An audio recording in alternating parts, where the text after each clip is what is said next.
Hi, Karen. Are you here? And hello, everyone who's joining me at this point. Just want to check. Do I sound okay? Is my mic the way it should be? Is my camera a little askew? Better? Cracking. Right, let's just have a look at the chat, see what people are saying. Okay, so it's good. So thank you, everyone, for joining me here today. If the microphone does get bad, do let me know. I have a habit of moving away from the microphone for absolutely no reason at all, and ruining the broadcast, I suppose. Karam, I see you in chat. How are you doing? How is life? Doing good. How are you, sir? I'm doing really well, actually. Bit close to the camera, actually. I'll stand back a bit. Um, yeah, I'm. It's been a while since we've done one of these retirement seminars Yeah, together. the retirement one. We did the basics of investing, and now we're back to the retire in style. So it's pretty exciting stuff. Yeah, well, as you know, this is my favorite webinar. Really, I think we started this webinar because in all the other presentations I did, I always got sidetracked halfway through talking about how we all needed to prepare for retirement. So I thought best to actually make a proper presentation about it. Now, what we normally find is it takes around four to 5 minutes for people to work out, remember how Zoom works. So while we do have a 7 o'clock start, we'll probably get to the actual core of the presentation around 7:05. So if anyone's come here with any questions that they want answered, now's a great time just to put that in the Q&A, and I can fire off by asking some questions and essentially warm myself up for the presentation, which is always quite nice. Until then, I will talk about personal things with Karen. Like, I recently went to a restaurant for the first time in 3 years, which, as you know, or anyone that comes to these things quite a lot knows, is a huge thing for me. Nice, good, Luke. Yeah, no, I went to a restaurant myself too. It was quite nice. I know, but for you, it's not like this. But I've been locked inside for 2 years because my partner's got high risk patients. So I've essentially just Right. bolted all the doors, and now I'm getting back to normal society. So that's it's been quite eye opening as to what you've missed over the last few years. Um, Stuff. but I'm sure we're going to get some questions on inflation, which is I'm sure everyone probably is quite aware of at the moment is terrifyingly high. I have a question. If it's hard, I will never forgive you, but go for it. No, basically, I was scrolling today, and I was looking, and I saw that the interest rates are going up, and how does that really affect me and my investment? Well, um, interest rates essentially affect the cost of borrowing within an economy. So let's just take that step by step. So the first thing to think about is what is borrowing? Well, borrowing money from a bank in the form of an unsecured loan payment, that's borrowing. So overdraft fees will go up. If you borrow money to lease a car, those fees will go up. And I think that the biggest consumer debt, I suppose, instrument would be mortgages. Mortgages are tied by interest rates. So as interest rates rise, the cost of those mortgages increase, which will have a direct effect on house prices in the fact it will reduce the value of house prices across the board, because now that they are more expensive on a monthly basis to purchase the same price house, it's going to mean that people can't afford them as much as they used to be able to. Now, the other thing that interest rates affect are bonds. When you lend money to a company or lend money to a government because they're trying to raise money to start a new investment, well, as interest rates rise, the amount they have to pay you increases too. So if you're looking at your investments in terms of investing in the bond market, that is actually benefited. The problem is that investments in the stock markets are negatively affected by this. And many people are saying that it is priced into the market and it would explain some of the significant falls we've seen over the last year, which I think is fair enough. But, big picture, what that represents is the fact that now there is an alternate investment to stocks, which is paying better. It's more options to the investor. And one of the options, which isn't stocks, is now paying you more, is a more attractive investment. And that could have the effect, and does have the effect, of taking money out of the stock market and putting it into the bond market. And then compound that with the fact that all of these companies you're investing in, they can't borrow money as cheaply as before. So it's harder for them to borrow money, their costs go up. So on the whole, an increase in interest rates does lead to a decrease in stock market assets, perceived value. And the other thing, actually, is that it also decreases the value of all the bonds that were in the past. When you purchase a bond, when you lend money to a government or a company, you are agreeing that they will pay you a fixed amount of interest on a yearly basis from day one until the end of the bond date where they give you back your original repayment.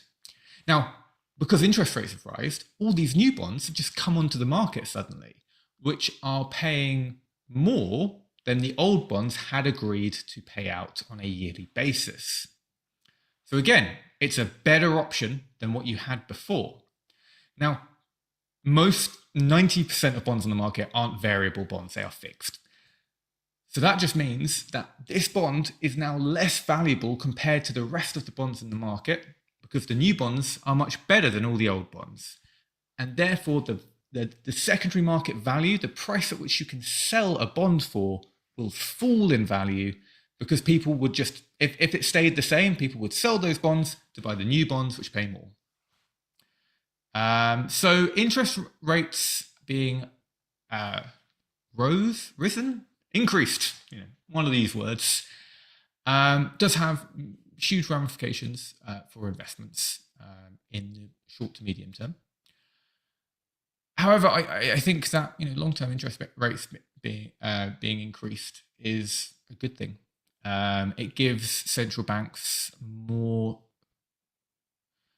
tools in their belt. If the markets do fall apart, then they have the ability to cut interest rates again to promote spending and growth. The problem we've got right now is that interest rates have been so low for so long that when you do run into negative investment cycles or negative market events, you can't cut interest rates anymore. Otherwise, you're going to negative interest rates, which has existed. But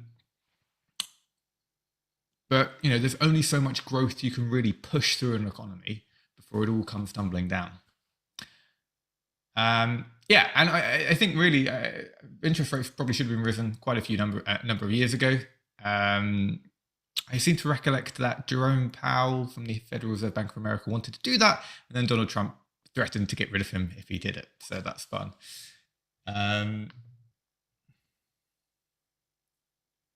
Okay, so I've got a great question here, which I am actually going to answer in the presentation. But I'll quickly answer it then, and then we'll jump straight in.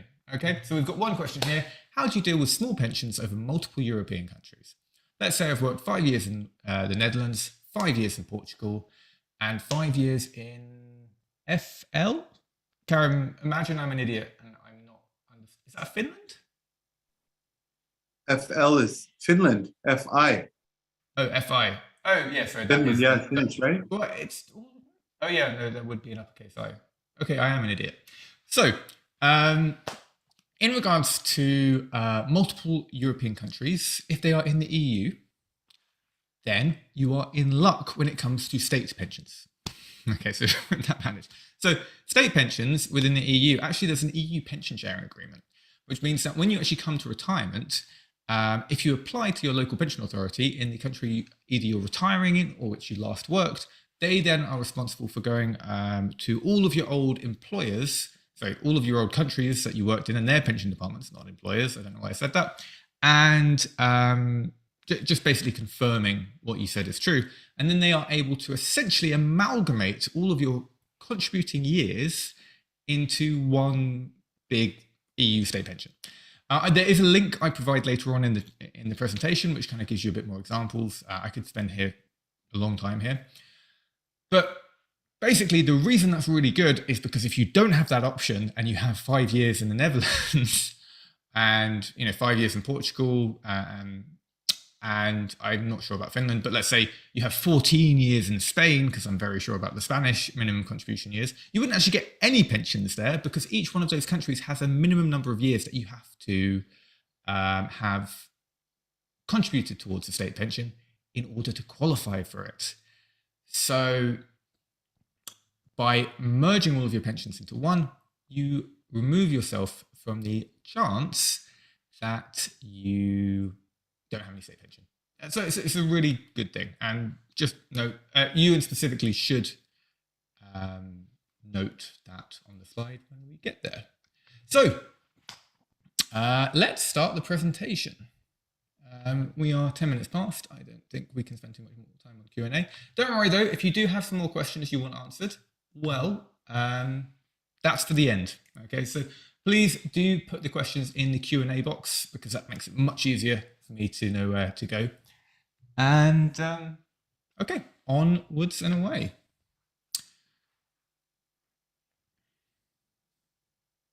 So here's the overall contents of this presentation. So we're going to start with why retirement planning is so important. This is a small couple of slides where I essentially try to impress all of my anxieties about retirement planning onto all of you. Then we actually look at how to start creating a retirement plan. So the first step is to create your retirement goals. This is really just understanding what you want to achieve in retirement. When do you want to retire? And then how to translate those goals into clear financial targets. Step 2, create your retirement plan. How are we going to put together a plan to achieve those goals that we established in step 1? And then step 3, we've got managing your retirement assets. So this is really kind of the information about pensions and etc. So where do you want to put your money? Do you want to put your money inside a pension, a local tax efficient investment scheme, or a non-tax efficient investment scheme, which is a bit more flexible in terms of access? They will also look at how you can merge pensions, some employer-based pensions, some state-based pensions, and address, when's the right time to start planning for retirement, and how to manage risk within the goal. Now, throughout this presentation, there's a little bit of maths, and I know that scares a lot of people off, and I normally see people drop off when that happens, but I am going to try and go through it quite fast. And just so you all know, don't worry if you're bad with maths or it just doesn't interest you enough, you can always use a online compound interest calculator to do pretty much all the calculations that I'm going to go through. And of course, I link that. Before we go, get started, I have to introduce who Black Tower are. So I am a financial advisor who works for the Black Tower Group. We've been around for over 35 years and we've got licenses all over the world. So why would you want to choose Black Tower? I need to get rid of these animations, I swear.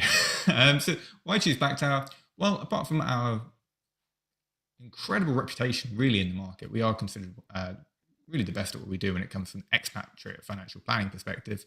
That reputation is really built on an emphasis on client-advisor relationships and the fact that we really tailor our recommendations to suit the individual. Each recommendation I give is tailored towards the client's needs, circumstances, and any ethical considerations they may have.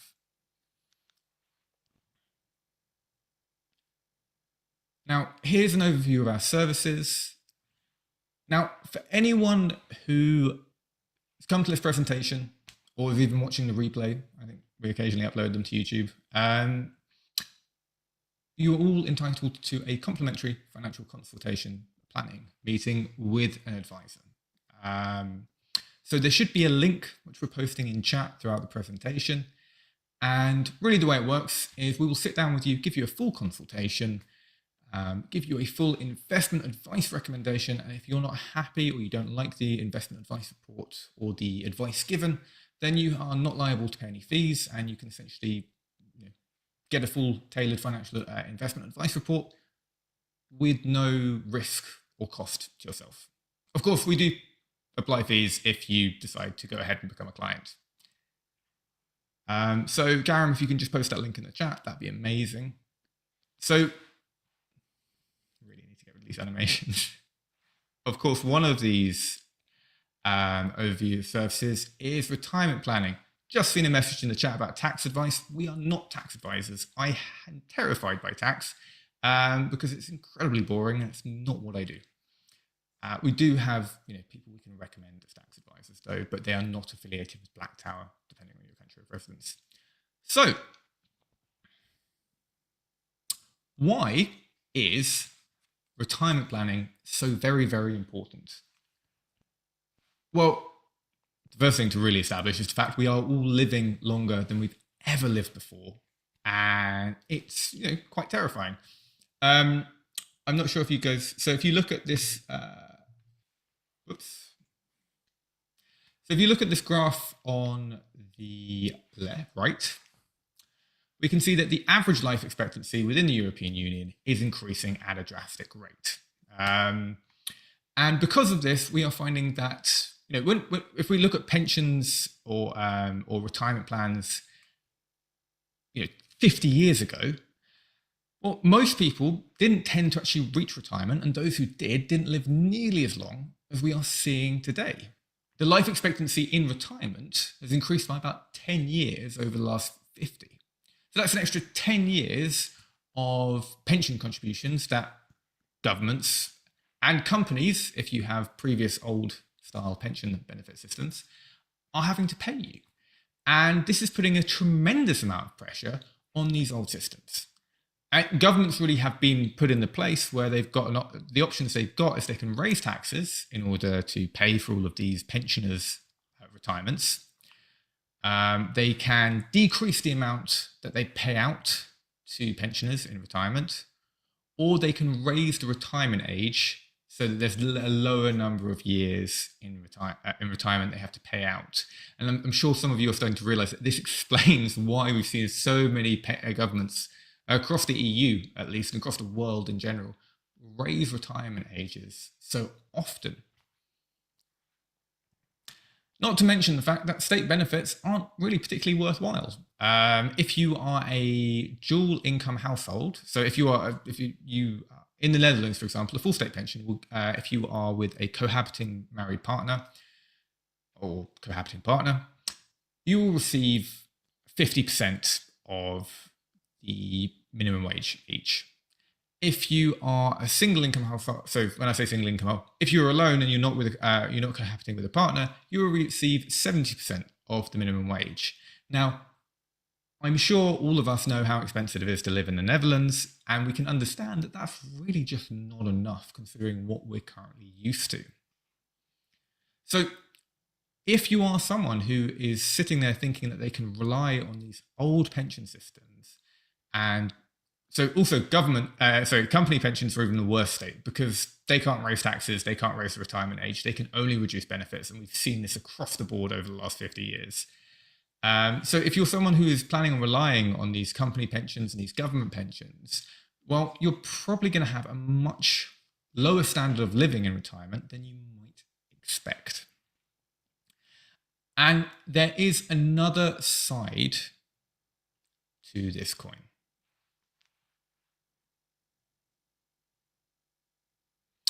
The other side to this coin is that we are also all having far less kids than we used to. The birth rates have almost halved over the last 50 years.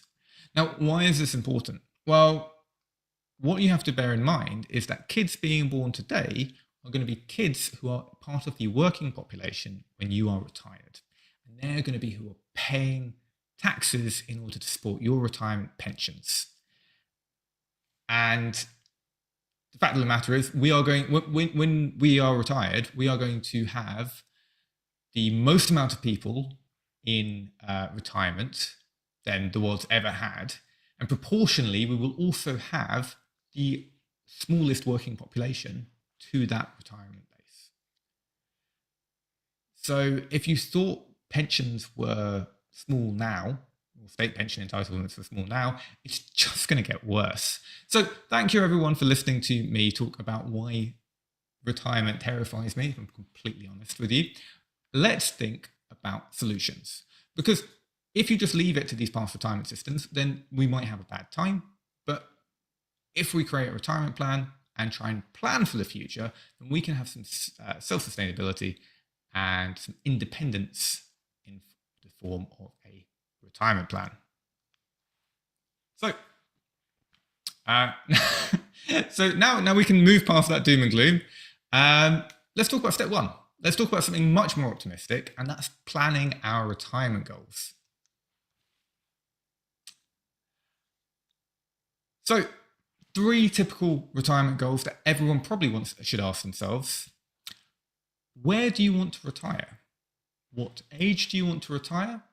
And in today's terms, what level of income do you want for retirement?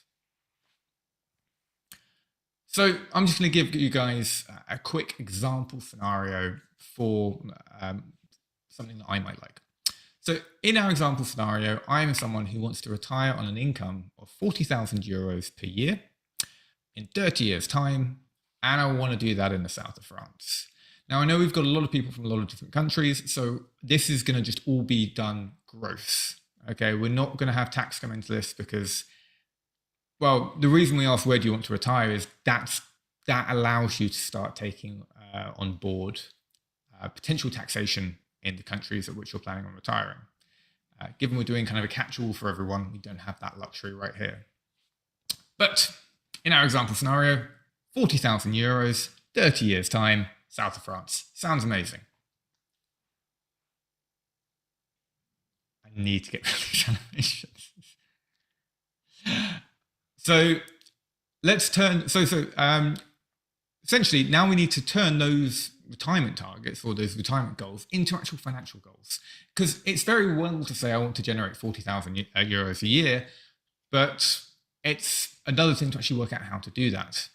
So what we're going to do is we're going to use our retirement age and our desired level of income to calculate a target sum figure. Now, really what this target sum figure is it's an amount of money we're going to have invested that's going to grow at a slow, predictable rate, where we can build enough wealth to live off the interest or the growth each year in retirement. Why is it slow and predictable growth? Because we want predictable growth, because when you're in retirement, you need to have that money every year no matter what. You can't afford to invest in high risk, high yielding assets, which can fall significantly during retirement because you still need to eat.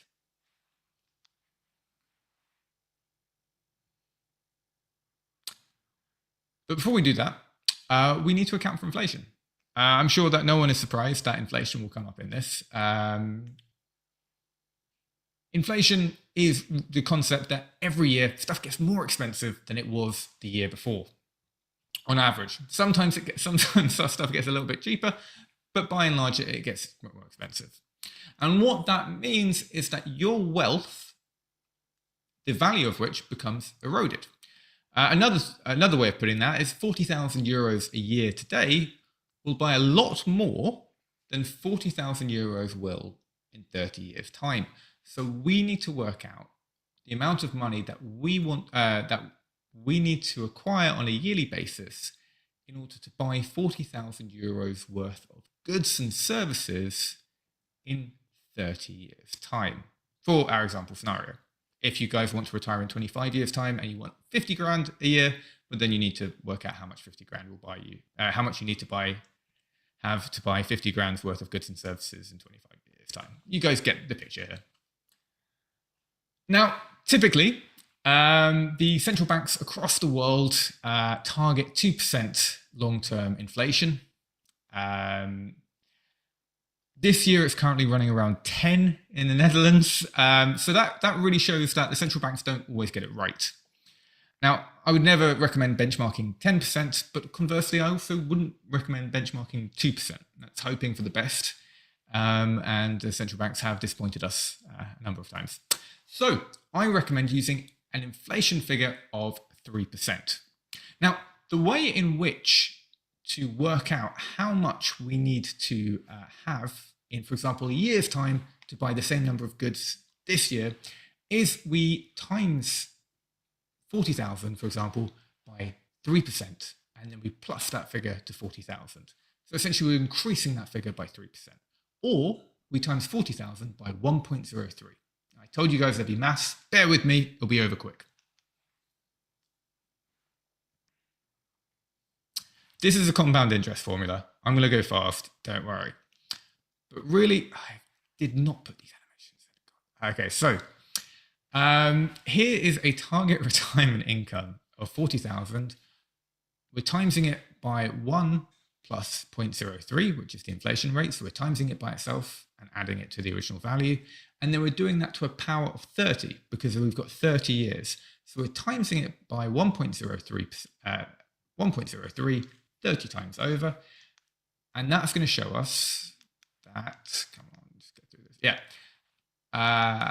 That the inflation adjusted retirement income, that amount of money that we're going to need to have in order to buy 40,000 euros worth of goods and services in 30 years time is 97,000 euros. I can just click through the animations. I really wish I knew that earlier. Now, alternatively to doing all that maths, you guys can just use a compound interest calculator to make everything a little bit easier for yourself.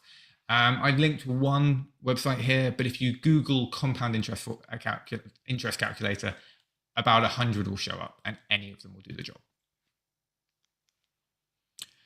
So now we've got like 97,000. We need to work out a way of generating that on an annual basis. And luckily for us, in the 1980s, there was a study called the Trinity study, which actually already found the answer for us.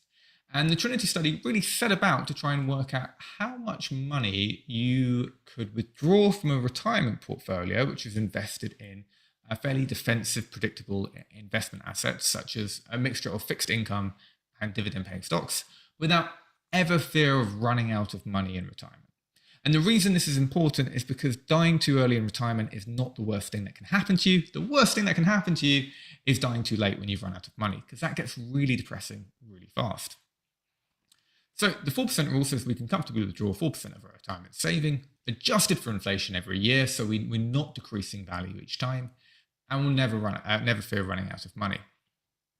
And so in order to find out how much money we would need to have to generate 97,000 euros, we just divide 97,000 euros by 0.04 to find our target sum, and that is 2.427 million euros. Now, just so everyone's just on the same page here, that target sum, what that means is that in order to generate 40,000 euros worth of goods and services in today's terms in 30 years time, I will need 2.42 million in order to generate 97,000 at a 4% return each year. Now, these figures are big, yes, and they are scary. And this is because to become financially independent of investments alone, let alone predictable investments, you do need quite a lot of capital invested. And that is why retirement planning is one of the most important things that you can start doing, really. And on that note, Karen, can you post that link for a financial consultation again? I really do encourage everyone to get involved. So in our example scenario, oh yeah, no, I've already got to do this. So just a summary of section 1. We are trying to create financial retirement targets out of financial goals. We establish our desired retirement age and desired level of income. We then account for inflation with our decided to find the desired level of inflation-adjusted income at retirement. And then we create a target sum figure to determine how much we would need total in order to generate that on a yearly basis through either interest or growth. Now, one key thing to note here, I did miss this out. If you know that you are going to have a fixed amount of money coming in from either, for example, for a state pension, if you're one of the really lucky people who still has defined benefit pension schemes, well, what you can do is you can subtract that figure from the desired level of inflation-adjusted income, so that 97,000 in the example, before finding the target sum. Yeah, no, there is going to be a recording of this session, and it should be shared. I will be on that. So, step 2, how to create your retirement plan. We need to design an investment plan to meet that target retirement sum calculated in section 1. But before we design a plan to achieve our financial goals, it's probably best to establish our expected annual return, or what we are benchmarking or expect to grow over the long-term cycle of our retirement plan. So the stock market returns typically average 10% over the long term. But not every period in the market is average, and investors shouldn't be depending on this 10% return. If you started investing at the start of the Great Depression, well, you wouldn't be, well, actually, if you started investing 20 years before the Great Depression and hit that about 5 years before your retirement plan, then you would be in a very bad position. So it's sensible to assume slightly lower rates of return, such as around 7 to 8%, when forecasting your long-term retirement prospects, because really what you're doing here is you're underestimating how much you're going to achieve. And if you get that wrong and you actually get far more than that, well, then you've got too much money in retirement. Not really a bad thing. Having too little money in retirement, again, gets very depressing very fast. So just to be safe, I'm going to use 7% as a benchmark rate of return in this particular example.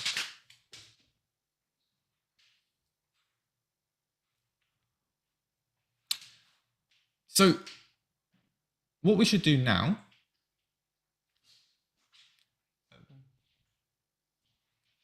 sorry.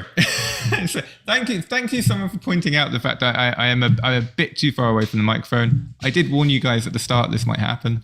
I will come back here. So the retirement shortfall is the next thing that we need to calculate. And really what this is going to be is the difference between how much money we are expected to have at retirement and that target sum figure, or how much money we need to make up in order to achieve that target sum figure, because most of us aren't going to be starting from zero. So what we need to do is calculate the difference between our expected portfolio value and our target sum figure, which we've just calculated. The expected portfolio value is really going to be the expected value of our retirement portfolio, which is all of the assets that we're going to use in order to fund our retirement. So, for example, so in our example, I am going to use the benchmark of rate of return to calculate the expected return of assets and investments using the same compound interest formula that we used earlier in order to calculate inflation. All we do is we swap the inflation figure of 3% for 7%, which is our expected benchmark return, or how much we're expecting to achieve each year. So in this example scenario, we have 60,000 euros in pensions because I saved a lot into pensions, and I've got another 40,000 in current investments. We plan to invest for the next 30 years. So that's 60K plus 40K, nice easy figure to 100,000, mostly why I picked it. And we're going to times that by 1.07, 30 times, which is going to give us a future value of our retirement portfolio of 761,225. Now, key thing here is you should only be using assets which you are going to be using in retirement. If you are saving money to put down a deposit on a house, which you're planning on living in, well then that money isn't going to go towards retirement. I'm seeing lots of questions, and they are good questions, and it really it distracts me, and I really want to answer them. But please, if you put them in the question and answer section, I can answer all of these at the end.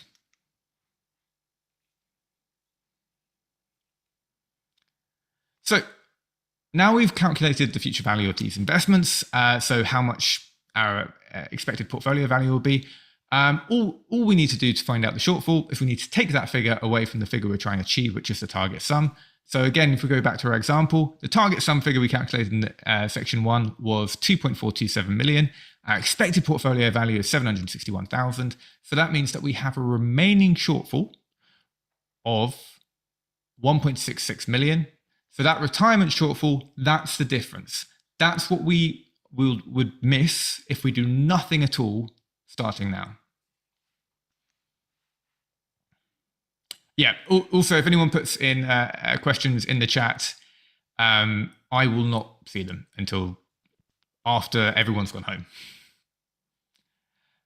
So now we've calculated that retirement shortfall. What the next step is to work out a plan for achieving that over the long term.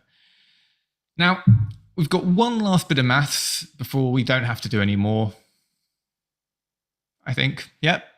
But it requires a slightly different calculation to calculate the investment returns, and that's on this next page here. Oh, yeah, sorry, I keep forgetting I can skip that. And this is the compound interest formula for monthly installments. Just take it in for a second before I move on, because we're not going to go through this. It'd take me a while. Alternatively, if you don't want to use that formula, you can just use one of the many compound interest calculators, and they'll do all the work for you. So in our example scenario, we have 1.66 million we're trying to achieve.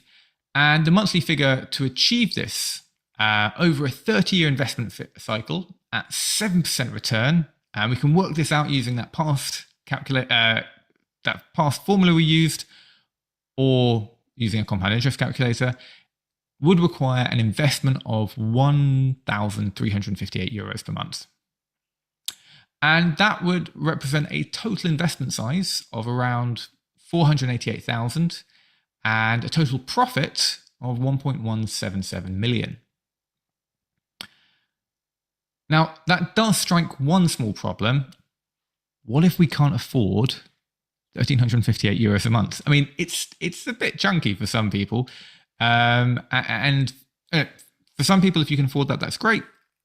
For other people, you can't. And this is a hypothetical made-up scenario. So, there's always going to be the case where you might have a situation where the amount you're required to invest on a monthly basis is just a bit too high. And you've really got three options there. Now, option one is pretty much what most people decide to take. And that's do what you can now and try and increase your investments in the future. As we get older, typically we will make more money over time. We'll become more experienced, or just become better at schmoozing bosses and getting raises. I don't know. And we will be able to have more disposable income at later stages in life. No one earns the most amount of money they do in their 20s unless, they created their own internet company or something like that. The other option is you can reduce desired income. So essentially you say, you know what, I'm going to live on a lower standard of living. That's fine. And the third option is one I just want to briefly go through, which is you can increase your retirement age. Now, before I say this, actually, I do want to say that if you are planning on retiring around 69 or 70, which is the predicted retirement age for a lot of people in the Netherlands, you shouldn't do this, because you should not be retiring into your 70s. It's just, you shouldn't be in full-time work in your 70s, is basically what I'm saying. But if you were planning on retiring when you're in your 50s, some people are very optimistic and say 40s, then this could be a valuable option. Because what we're going to do is we're just going to quickly breeze through, there is more maths, I'm sorry, but we're going to go through it very fast. We're going to breeze through all of the steps we did for the example scenario, but we're going to do it for 5 more years instead. So the inflation adjusted income target, that goes from 40,000, it goes from 97,000 to 112,000, because that 97,000 gets compounded by 3% for an extra 5 years. That 122,554 divided by 0.004 to create our new target sum figure goes to 2.813 million. The new expected portfolio value of those 100,000 euros worth of retirement assets goes all the way up to around just over $1 million. And that means our new target retirement shortfall is, I can't actually see it because the chat's in the way for me. Yep, okay, there we go. It's 2.8 million, take away roughly $1 million or so, and it leaves us with 1.746 million. So the amount that we actually need to make up has increased. Kind of predictable. But if we use a compound interest calculator or that big compound interest formula, we can actually see that the monthly investment required to reach that new figure has fallen to 991 euros per month. And that represents a total investment size of 416,000 and a total profit of 1.379 million. Now remember that the total investment size for 5 years earlier was 488,000 and a lower amount of profit. Really, when it comes to long-term investments, the biggest asset you have is time. And the longer that you invest for, the easier it is to achieve your targets and the more you're rewarded. So let's just go over summary of section 2.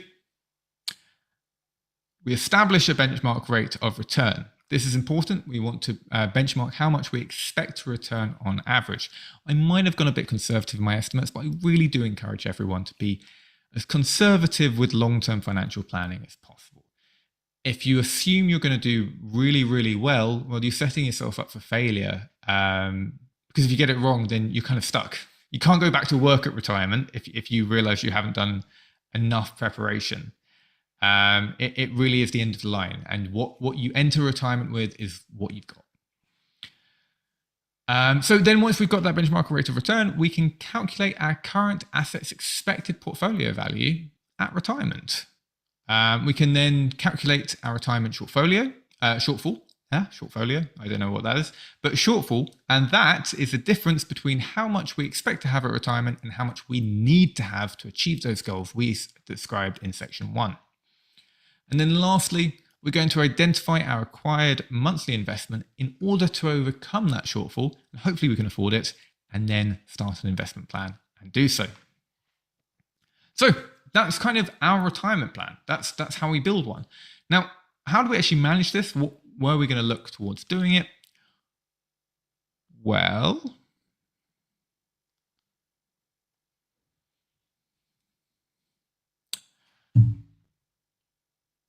where should you invest your retirement portfolio? Should you look towards pensions, local tax efficient savings schemes, or international schemes which aren't tax relieved? It doesn't say that there, but that's what it will be.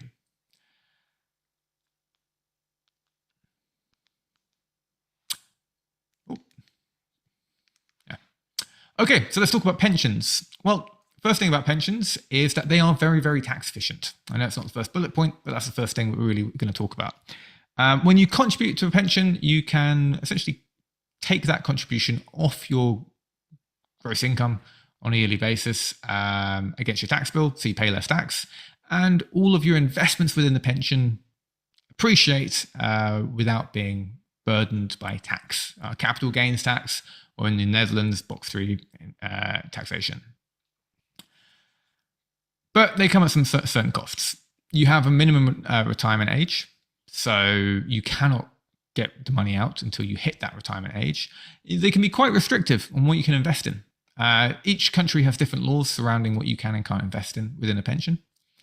And there can be potential restrictions on how you withdraw assets. For a lot of people here, you might be surprised to know that your company pensions in the Netherlands, you can't take that money out directly when you get to retirement. You've got 100 grand in your pension, you can't take 50 grand out when you hit retirement to get yourself a nice new car. That has to be converted into an annuity payment or converted into an income for life, which again are based off interest rates, which again, while they have risen this year, still very low and still not providing attractive returns for annuities. But you're forced into doing that because that is Dutch law. And if you are someone who struggles with languages like I do, there can be potential language barriers. It does make filling out the forms a lot harder if you don't speak the local language, despite how much Google Translate can help. But the number one thing that expats should be thinking about when it comes to pensions is the fact that they can only provide tax relief on your local income. So why is that important? Well, if you move to a new country, your previous pension is not going to provide tax benefits to any further contributions. So if I start a pension in the Netherlands, I'm contributing to it, I'm getting all this lovely tax benefits. Well, and then I move to Germany. Well, if I contribute money into that pension, I don't get any of the tax benefits in terms of offsetting it against my income. And the other thing to know is that when you take money out of a pension, that is classed as income. So you do pay tax on that income eventually. But if you invest in a Dutch pension from outside the Netherlands, you don't get the tax relief, but that money will still be taxed as income when you take it out. So you'll be taxed twice on that income. So it will make no sense in order to put money into a pension when you've moved country, if you're still getting all of the bad side effects, all of the bad effects, which is, minimum pension age, the tax on it, restrictions, hard language to understand, but none of the benefits. So the option then is you start a new pension in Germany. And let's suppose you get a nice new job in Denmark, and this happens a number of times until you're in the situation where you've got 5 or 6 different pensions around the world. And when you come to retirement, then you've got 5 or 6 different retirement assets in different languages with different laws and when you can take them out. If they're not all in Europe, they'll be in different currencies. And it essentially becomes a huge administrative nightmare in order to sort out. Whereas, so just going back to that for a second, pensions are great if you are going to stay in one country and only one country and not really leave. As expats, we tend to move around a lot, and I would always encourage people to really think about that in pensions as an investment, and especially in the Netherlands, because the Netherlands pensions are so restrictive. The fact you're forced to purchase an annuity is really a deal breaker for myself, at least. Now, local tax efficient schemes. I've got to be as vague as possible on these. These are schemes in which governments will allow you to invest in a tax efficient manner so long as you conform to certain rules and regulations that they've specified. And typically they are very tax efficient, but you will have a lock-in period. There'll be minimum initial investment values, they'll be more expensive, and there can be any number of additional restrictions depending on the country. Now, for anyone in the Netherlands watching, because I know a lot of our viewers are coming from the Netherlands today, these don't really exist in the Netherlands. It's almost impossible to get tax relief outside a pension in the Netherlands. But if you are outside the Netherlands, then this is something you could look into. For example, these are very prevalent in Spain, Portugal, and other areas of the world. Now, a double taxation agreement is just an agreement between 2 countries in order not to double tax someone on a pension.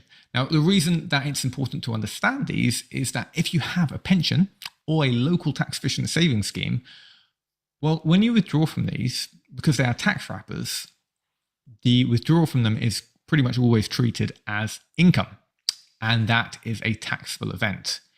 Now, if you have pension in the Netherlands or pension in Germany and you move to Spain, well, when you take money out of the pension, that's an income generating event, and the Netherlands will tax you. And when that money comes into Spain, or Spain sees money coming out of the pension, your tax resident there, they'll go, okay, fantastic, that's income, we'll tax you on that. So without this double taxation agreement between the Netherlands and Spain, both countries would want to tax you on that pension, the country where it's based and the country in which you are living. Luckily, pretty much all countries within the EU have these with each other. So that's not really a problem. But if you are going to some of the more exotic parts of the world, like various parts of Africa or South America, those countries have far less double taxation agreements with the rest of the world. And some people can really be caught out. I saw someone who said that Thailand is the place to retire in the chat. I would definitely, before you take money out of a pension in Thailand, just double check some double taxation agreements before you do so. Now, the other option is you don't go for a tax incentivized investment scheme. So you don't get tax relief or tax efficient savings schemes. You just look towards an international scheme or a platform account. I call them international schemes because the benefits of these is that you are not limited like you are with pensions or local tax efficient savings schemes where you can only contribute to them while you're in the country which offers that. An international scheme is great because you can start one in one country and take it across the world with you and contribute to it pretty much the whole time. So you can start one in Spain and then move across Europe, across all of Asia, go to Thailand if you like, and then go to South America. And there's never going to be any rules or downsides to stopping using it. You do get taxed according to your local tax laws. They are very flexible in terms of access, also tend to be really flexible in terms of investment options, and pretty much always tend to be the cheapest as well. And because English is now the language of the world, most solutions do come in English as well. Which hopefully everyone who's watching speaks, because otherwise, if you stayed this long, I must be incredible. Now, EU state pensions can be combined. This is something that all of you who I've seen people asking lots of questions in the chat probably should know. If you have a state pension, this is a entitlement. As mentioned in the Q&A beforehand, but I'm going to go over it again because we've had more people join. When you retire, you can apply at the local pension authority in the country at which either you last worked or you're currently living to essentially consolidate all of your EU pensions. This link in Europa EU is fantastic in terms of explaining everything. And if people want this, you can just email me after the session and I'll just pass this along. And really, they then do all of the work. You can't do this before you retire. You've got to do this at retirement or just before you retire. It's not something you can do proactively because you'll probably start contributing more pension entitlements afterwards. But then they will do all the work for you and merge all of this. Now, if anyone wants to know, if you worked in the UK before Brexit happened, those years of state pension will also qualify for this. Any years after Brexit, sadly, don't, because the UK, sadly, is no longer part of the EU. Now, private pensions, different kettle of fish. Most pensions, private pensions, so company pensions across the EU, can't be transferred. Around, which is odd because there's a law saying that they should be able to, and that's a 2006 law called the Freedom of Capital Movement, and it's essentially a human rights legislation passed by the EU. And this, what it says is you should really have unimpeded access to move your capital across the European Union. And this is something that weirdly the UK followed very strictly and allowed you to transfer your UK pensions outside the UK into the European Union if you want to. I've tried doing it with other European pensions, and every single time the provider says the same thing. They say, can you guarantee the exact same level of growth or more growth than we are currently providing with this pension? And they could be providing negative growth, but there's no way that anyone can guarantee that growth. So it's just a no. No one can guarantee returns. It's impossible, and it's not something that you'd ever do. So that's kind of the loophole that they get around with saying you can't do it because you have to jump through these boxes, which make no sense. But if you do have a UK or even Irish pension, you do have the option of combining lots of them into, for example, either a self-invested personal pension scheme. So that's just merging all of your pensions into one, but that sits in the UK. That's still a UK pension scheme.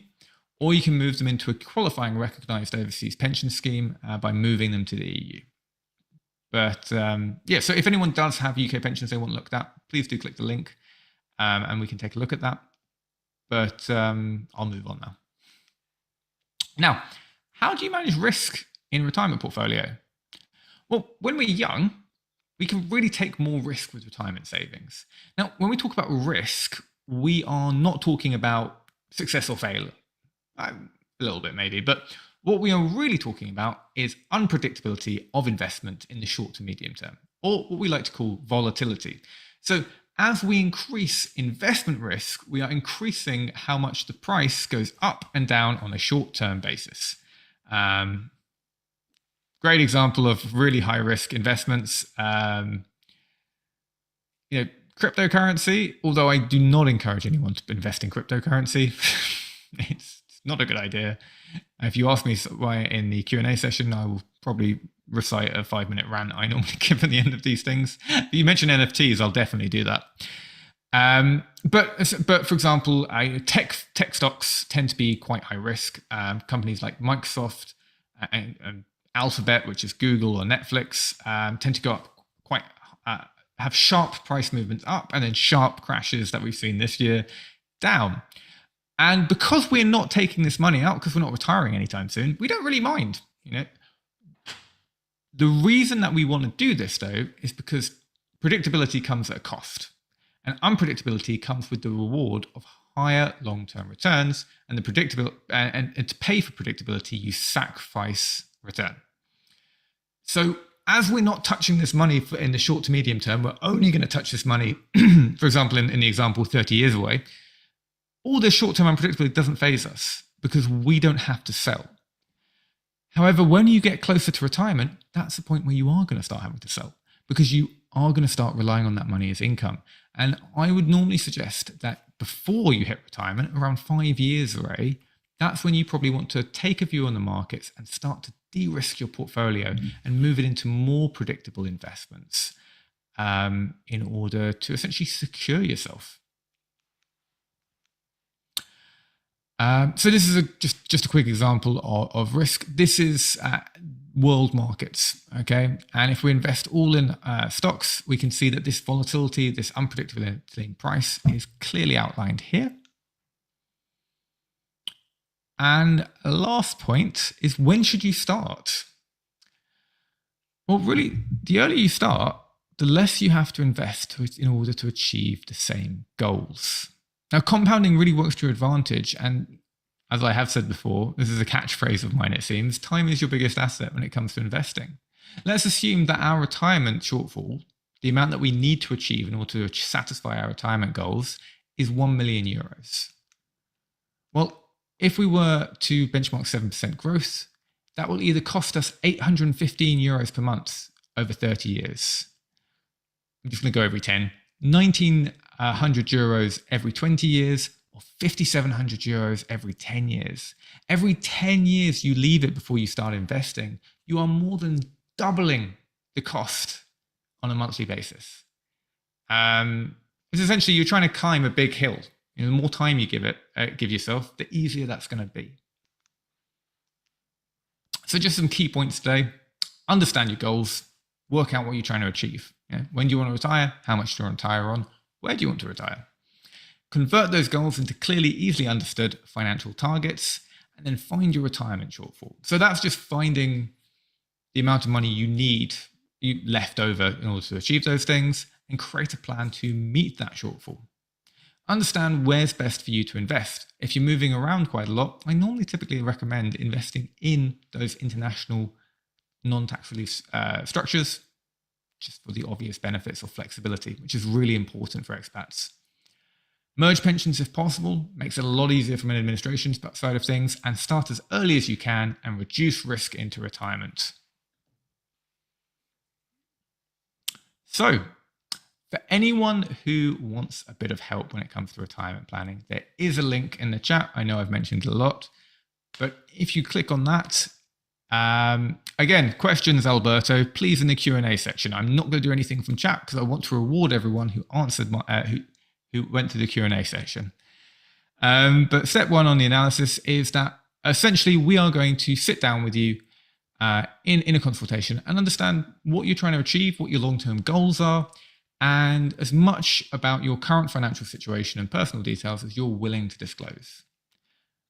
Once we've understood what these goals are and as much information that you're willing to give us, we will then create an investment plan in order to satisfy those goals. We'll outline a strategy to achieve your goals, and we can also look to review and improve any existing schemes you have, all while identifying the shortfall, that retirement shortfall we talked about, and any risks we might have to achieving your desired goals.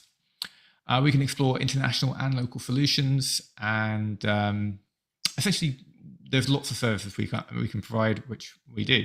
Now, we will do all of this for everyone who's watched today, who clicks on that link, for no cost.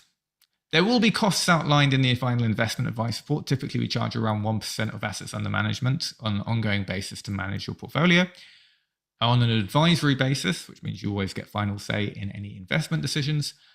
But if you don't like the investment advice report, you decide that it's not the right time for you, or you just change your mind for any non-specific reason you don't even have to disclose, then you will not be charged for the service or the consultation thereafter. But assuming that you do say that you want to proceed and you want to become my client, then I will help you implement the solutions as appropriate, provide you ongoing advice and guidance for the length of the policy, which often is around 20, 25 years, and provide you online access to your portfolio and account. Now, we've got advisors all around the world who are familiar with local tax legislation and local investment legislation. So if you are someone who might be moving across the world in a few years' time, well, that's fine, because we will always be able to match up with an advisor who understands the local scenario in which you would find yourself, and will always be able to provide you essentially on-the-ground financial advice. So I do encourage everyone to click that link. And now it's time for me to get to the Q&A section. And yeah, let's go through it.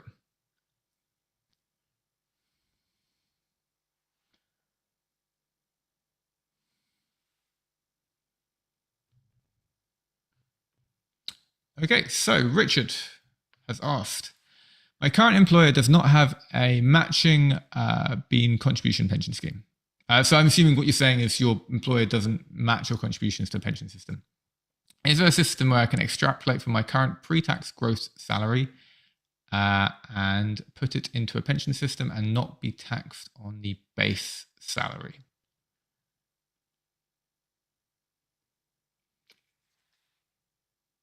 Trying to understand this question, just make sure I've got it right. So either you're describing a pension system, which is where you can basically, so a private pension, I think, is answering the question that you are asking.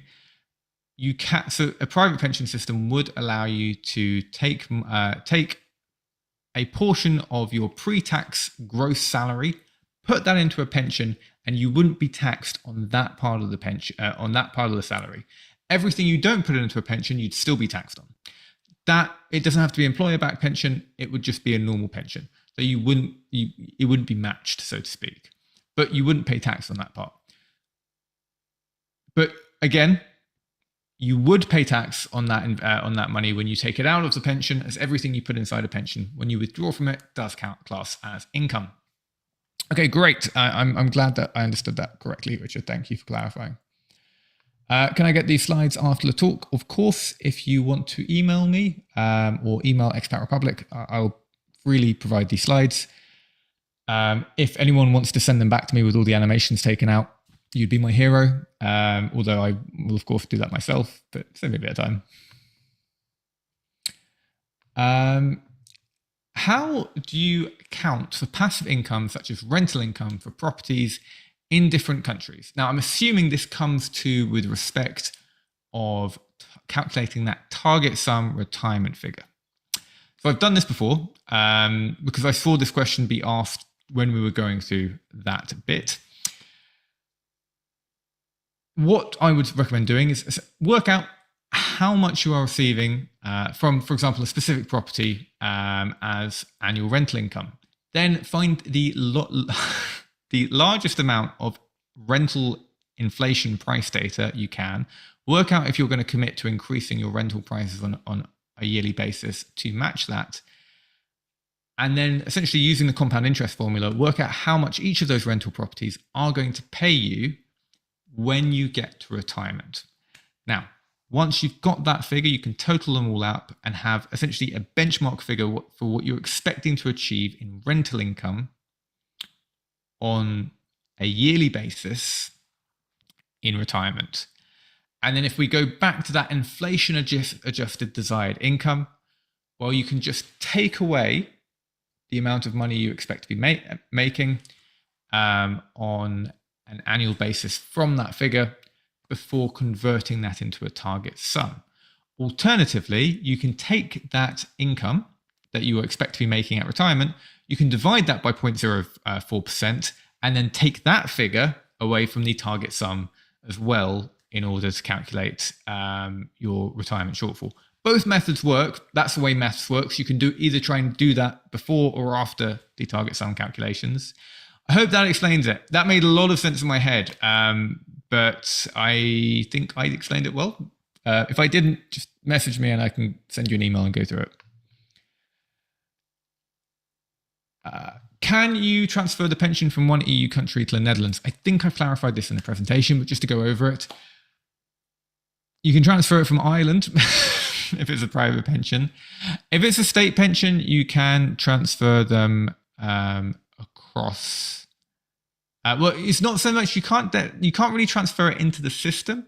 It's just each of those countries will pay you your share from their pension systems, but you don't have those minimum qualifying pension years for those particular countries. Essentially, it's kind of a haphazard mess of different state pensions locked together, but because you've got enough years, you'll meet all of the qualifying years. And that's really why you do it, so you meet the minimum number of qualified years.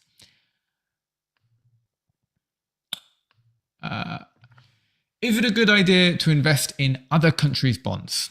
Depends which countries. Russian bonds? Apparently not. American bonds, they're English bonds, German bonds, foreign corporate bonds tend to be pretty safe. It really depends where you are at in terms of your investment cycle. Really, when it comes to bonds, though, interest rates are really low. They're not returning much to get a good return on value. They are being swallowed by inflation. Last year, I checked the yield of a Unilever bond over 10 years. It was 1% per annum. So in 1 year, if you'd purchased that bond a year ago, all of the next 10 years worth of growth would have been completely erased just because your money is now worth 10% less. But if the question is more specific to should you invest in other countries' bonds rather than your own country's bonds, a good way of understanding whether you want to invest in a country's bond is looking at how well they're rated by a global ratings agency such as Fitch or Moody's. There's no real downsides, although there are potentially some upsides to investing in local government bonds. For example, if you invest, I think it's around £1 million in UK bonds, then they have to provide you essentially a residence visa because they owe you £1 million, so they can't kick you out of the country.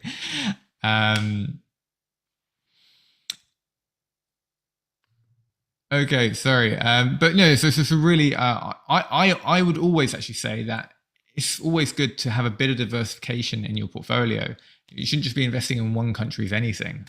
Spreading across your investments across multiple countries is normally quite a good, sound investment strategy. So if I've changed jobs within the Netherlands, what is best to do? Should I transfer the money from my former employer pension to the new one, or is it okay to keep both? Well, I think the first thing you want to do is work out which pension scheme is better, because not all pension schemes are the same. Some have more attractive investment options.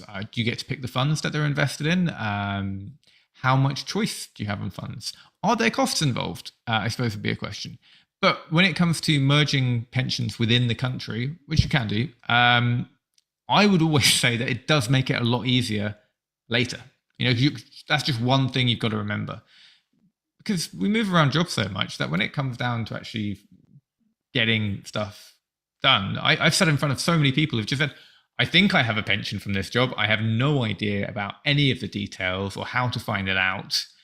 That it becomes a bit of a nightmare for them. So yeah, I think consolidation is always a benefit. And if there's no downsides to doing so, and the downsides in this case would be moving to a worse pension, then happy days.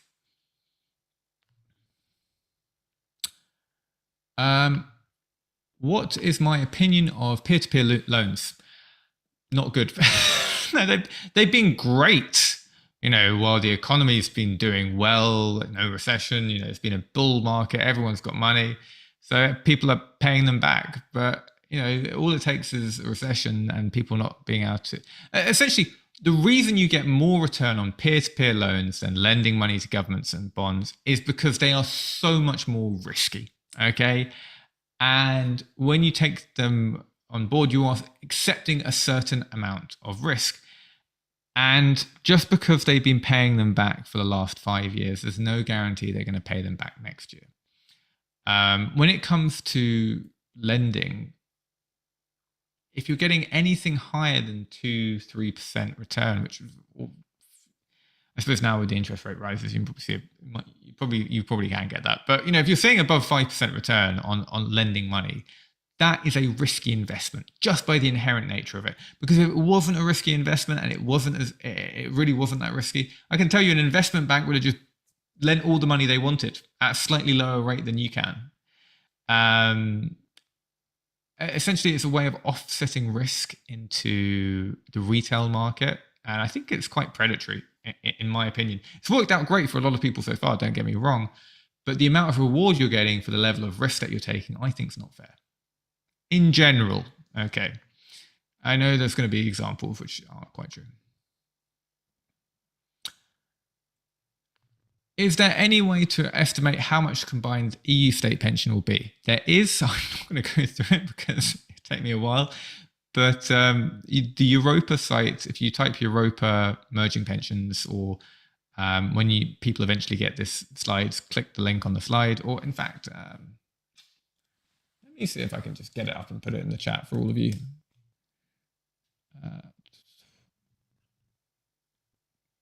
just because it's going to make it a bit easier than me saying, eventually you'll get this link and then everything will make sense.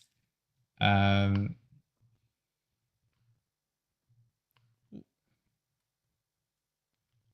link. Cracking. Okay, so I've stuck that link in the chat for everyone who wants to know. Yeah, so that kind of goes through how it all works, and how you can essentially estimate how much it'll be worth. Spoiler alert, most EU state pensions aren't worth that much. Even if you're combining 10 of them into one, you're not going to get more than a typical one in general. What is my opinion on globally diversified ETFs? I love them. I think globally diversified ETFs are a great, easy way of investing. My particular favorite global diversified ETFs are typically globally diversified ESG ETFs, because they pretty much have similar growth and you're doing ethical investing, which is always nice. Really, the benefit of a global diversified ETFs is, as I said earlier, you're splitting out the risk of investment. And just to talk about diversification a little bit, I'm going to... so the average percent of P2P loans at the moment is 9. Okay, thank you for that, Angela. Okay, just to be clear there, 9% that is a junk bond level status of a normal bond. Okay, and there's something which is known as arbitrage, which is arbitrage is the idea that if there's a price inefficiency in the market, then you can make money by exploiting that. And an arbitrage opportunity would be if peer-to-peer lending was as low risk as people think it is, then why are investment banks who are purchasing bonds which return 1% per annum or 0.5% per annum not purchasing these peer-to-peer lending which return 9% per annum? The market has deemed that 9% is a fair price for them because they have such high risk of failure. But going back to diversified global ETFs, sorry, I do get distracted. This is why I should only focus on the Q&A section. I am going to talk to you about potatoes for a second, and why diversification is good. But globally diversified ETFs are great because they're hugely diversified and they are low cost. But why is diversification so good? Well, the Incas, the people who built Machu Picchu. I'm a huge love of ancient history, by the way. I'm a massive ancient history nerd, and I listen to podcasts all the time. But one of the things which really struck me recently when listening to the Fall of Civilizations podcast, which if anyone wants to listen to is amazing. Apparently, the Incan society had anywhere between 500 to 3,000 different types of potato. And this is because they were farming them at the top of a hill. Or mountain, it's high up there, okay? And it was they had very unpredictable weather conditions. So in order to make sure they actually had stuff to eat, each of these potatoes have been bred in a certain way so it'd thrive under different weather conditions. Some would do really well if it rained all the time. Some would do really well if it was dry all the time. Some would do really well in times of thunderstorms. Maybe, I'm not sure if that affects planting. I'm not a gardener. Some would do really well in times of snow. Some if it was really hot. You get the picture. So when it comes to planting their potatoes, the Incans never decided, I'm just going to plant, the sunny one because I think it's going to be sunny. Rather, they planted every single type of potato so that they knew that no matter what happened with the weather, they'd be sure that their investments or potato investments, some of them would grow. Because they're spreading out the risk that something could happen which would, destroy all of their potatoes. And that's what you want to do when it comes to investing. You want to invest in loads of different things so that you're not investing just in one thing. For example, if you were just investing in the airline industry or the cruise industry, you guys know where I'm going with this, and then COVID happens, you're going to lose all your money.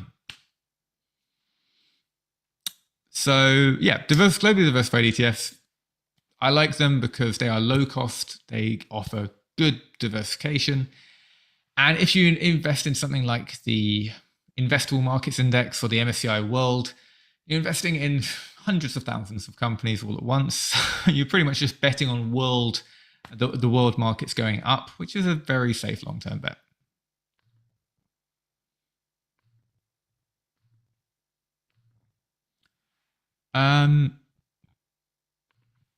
Is it possible not to put money in a pension if we know we are planning to move out the EU? Well, that depends. If it's an employer pension, yes, that should be possible. You should be able to say to your employer, I don't want to put money into this pension. If it's a state pension, no. That just is, here's the thing about state pensions. Most of them, if not all of them, are not money. It's not a pot of money you're putting in and then they invest it and it grows and it pays it out at the end. You are just paying off other people's pensions. Okay, it's a big Ponzi scheme. You know, your money is going to pay off other people's pensions, and that when they paid into their pension contributions, that was going off to pay off their parents' contributions. And again, that really feeds back into the whole thing of when we get to retirement, there's going to be more of us than there's ever been before, and there's going to be less people in the workforce comparatively than there's ever been before. So who's going to be paying off our state pensions? But there is a tax. And you can't just choose not to pay tax if you don't think it's going to benefit you. Otherwise, I'd never fund. I was about to say the army, but I am pretty pro-Ukraine these days. So maybe I'd have to reevaluate that step. It's got to be somewhere I draw the line. What are typically charges for a portfolio account? With Black Tower, we charge you 1% per annum for the ongoing maintenance of an account. But if you're just doing it yourself, typically a platform can run anywhere between 0.3 to 0.5% in terms of platform charges. I mean, you can go the whole route of these, free platforms, the Zero or whatever, but they're not free. They, I don't want to say they scalp you, but they kind of scalp you in terms of when you purchase assets for them, they are just increasing the bid offer spread. Hidden fees. You are not getting the true value. You're not getting a truly fair price for the assets you're purchasing, basically. And the other thing to think about when it comes to these free, they're not free, but yeah, free platform accounts, is that they're not a place that you want to have your long-term retirement savings secured, because they're not particularly secure. And if something does happen to your account, something does go wrong with them, well, look at any of their, online review scores and go to the 1 stars. And all of those 1 stars are people who have tried to get in touch with customer service. Because if you're not paying them, direct fees, you're not really a customer. They are taking extra money by increasing the bid offer spread. So they're increasing the cost at which you purchase these securities sometimes, or they're making money by selling your trade data to the hedge funds. Either way, you're not really a client. And because they are making a lot of money through just sheer numbers of people signed up, they don't have the amount of money needed in order to staff a customer care line. So when stuff does go wrong in these accounts and people lose money just because of a system glitch, it can take months or weeks or months before it gets resolved. There's this horrible case actually in the United States about there being a system glitch on one of these free broker Robinhood accounts. And the guy called customer service for non-stop, didn't get through and ended up killing himself because he thought he owed almost $1 million because he invested in options and it went bad. The truth is he didn't owe anyone any money. It was a system glitch. And all of this came out in I think it was a Senate hearing. There's a great clip of them grilling the CEO and them going, "How long do you think it should take for customer care to advise?" It's like, well, we've got a line, and the senator just pulls out the phone and rings it, and obviously it doesn't answer.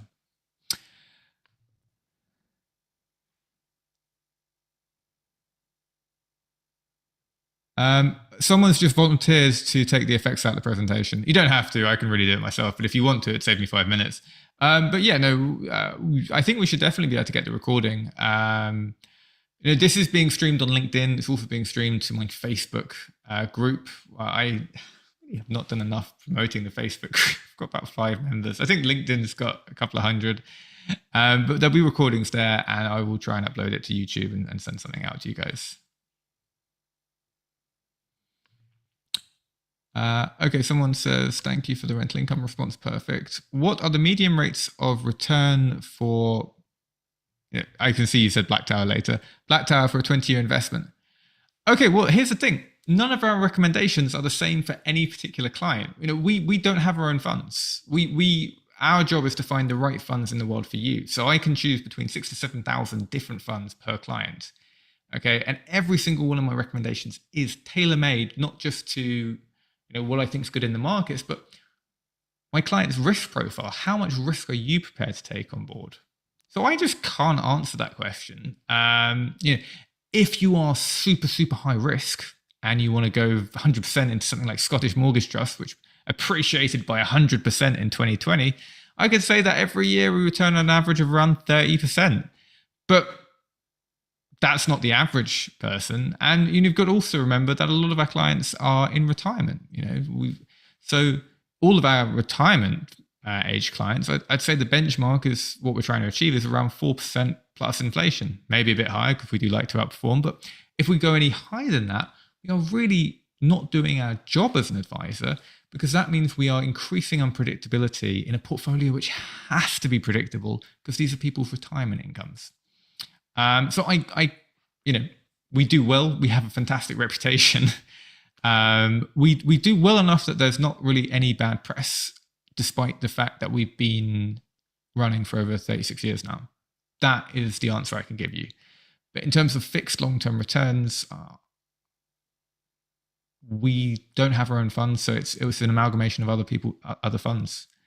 But I will say that it is very hard to become a Black Tower financial management advisor. Out of everyone that I know that applied from previous companies I've worked at, I was the only one who was accepted. So we do very well.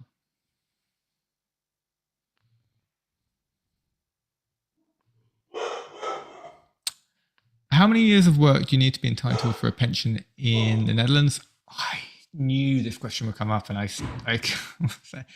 Karim, do you know this? Because I think it's either 15 or 12, but I don't quite remember. Do you know the question, Luke? Go ahead. What was the question? The number of minimum years for state pension entitlements. It's not a good look. That I don't have this figure to hand. Need to check it. Not sure off the top of my head. I think the pension age is 67. Oh, well, it adjusts for your age, though. Yeah. But yeah, so basically it's be anywhere between 10 to 15 years. The reason I always pick out Spain is because Spain is 15 years, and that tends to be the highest minimum one. But remember, it doesn't have to. If you've got contributions elsewhere or you move to another European country in the future, you don't need to actually meet that. You just need to meet that collectively across all EU state pensions.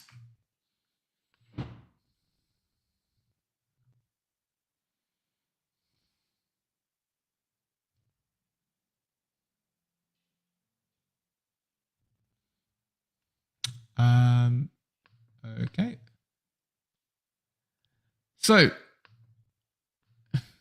is it better, instead of putting money into a private pension scheme or international scheme and only gaining 1.5% to 3% per APY, to put everything to a relatively low risk ETF like S&P 500, which gives 7% to 10% higher than 20?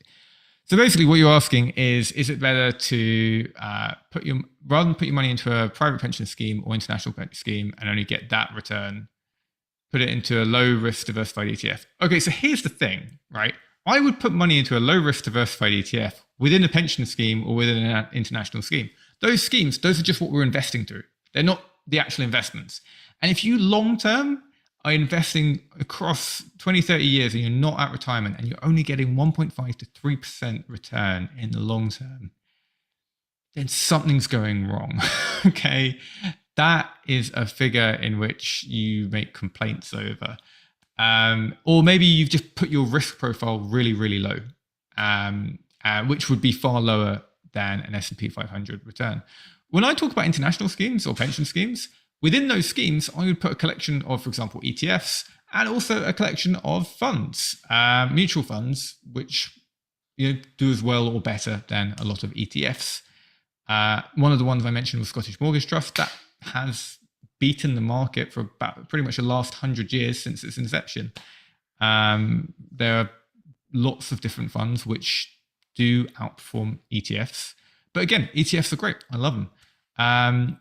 But that's not a choice you're making. You're not making a choice between a pension or an ETF. the choice you should be making is within the pension or within the international scheme, which ETFs and which funds that you put in.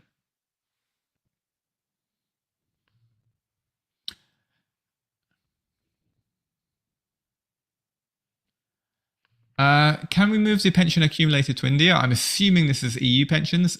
No. I mean, I could be wrong because I don't know for sure, but I'm very sure that that's the case. Do we have to be here in the Netherlands or wherever in order to get a pension? No, you can be anywhere in the world. If you paid enough qualifying years in order to achieve a pension amount that you should have, well, you are entitled to that wherever you move. I know someone who works at the Department of Work and Pensions, and he told me there was a specific, they had someone who would deliver a UK pension to someone who was essentially living, camping out in Nepal and had no like banking or way of reaching them. And they had to essentially climb up a mountain to reach them. I don't know if he was pulling my leg or not, but that's a level of commitment that that pension authorities will go to making sure that you get your pension money regardless of where you live. So that's not a problem. Okay.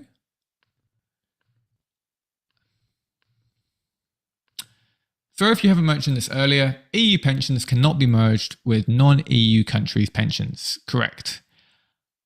So private pensions, I think Irish pensions can, but you've got to live in the country in which you're moving them to. And you can merge Irish and UK ones together in a CUROPS. But even then, but if we're talking about state pensions, well, there are agreements to do. The reason I talk about EU is because everyone here is from the EU, I expect. I believe there is a pension sharing agreement between France and Canada.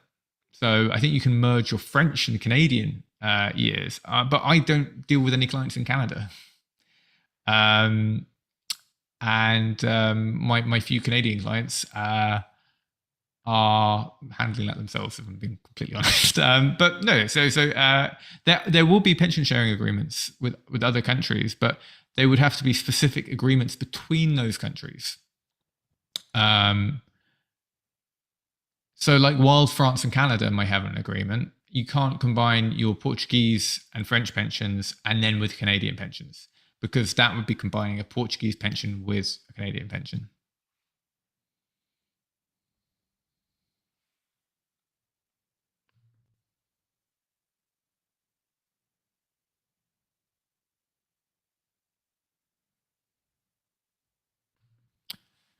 If we invest money with Black Tower, we are close to a percentage, 3% plus inflation minus Black Tower fee interest rate. I don't know where you're getting your maths, Angelos, because, my clients have averaged 24% the last few years across various different risk profiles. Okay. The 4%, that is retirement benchmark, because that's when we reduce risk and we reduce our ongoing profits in favor of more predictable returns, right? Plus, your working should be 4% plus inflation, minus that one Black Tower fee. But then we're really looking at around 5% if we're benchmarking 3% inflation. If we're doing it plus inflation this year, that would be 13%. But I suppose when it comes to the Black Tower fee, I would always ask the question is, what happens if you don't use us and everything goes wrong? My life up until now has been devoted to understanding financial markets and knowing how to invest in them. I started off as a stockbroker. I was then a prime broker, and now I'm a financial advisor. I have years and years upon me of financial experience, which I think is definitely worth that 1%. But if you don't, that's absolutely fine. And I encourage you to go out and try it by yourself, of course. But the other area to look at it is I'm a huge time saver, because investing in your own portfolio, understanding the markets, and doing this level of investment is a huge amount of work. I invest all my money in funds because I don't have the time after managing all of my clients' portfolios in order to go out and stock pick myself, despite the fact that I was very good at stock picking as a stockbroker. It's really a full-time job, and that 1% is buying you your free time, I suppose, and better returns typically. I'd say that on average, that 1% less return you get each year would be swollen up by the increase in return that we typically provide our clients, assuming they're investing within the appropriate risk profile. Okay, so that's the last question I've seen. Does anyone have any more, or shall we just end here? Been 90 minutes since we started, so I could probably use a break. But thank you everyone for joining me. I really enjoy these talks, and I hope you all did too.